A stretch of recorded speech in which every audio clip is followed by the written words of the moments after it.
Part 9, System Override. Hindi ko na gustong makuha ang dating buhay ko. Gusto ko lang siguraduhin na wala nang susunod sa akin. Sa loob ng 3 linggo, tumira ako sa cyber cafe, bus station, at basement dorm. Naghanap ako ng mga digital footprints, hindi para sa akin, para kay Leia.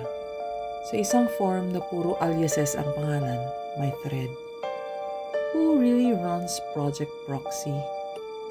May mga sagot na mukhang fake. Pero may isang comment na hindi ko makalimutan. If you found this thread, you're already inside it.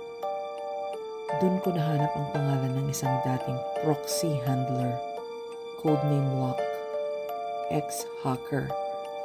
Tumigil daw noong nawala ang kapatid niya sa proxy cycle. Nakipagkita ko sa kanya. Tumanggi siya nung una, pero nung binanggit ko ang pangalan ni Leia, tumahimik siya. They never let you out, sabi niya. You either become the system or destroy it yourself. Binigyan niya ako ng tool, isang digital worm. Kapag naipasok mo yan sa central node ng recruitment system nila, babagsak ang buong identity map. Pero dapat, ikaw ang mag-trigger.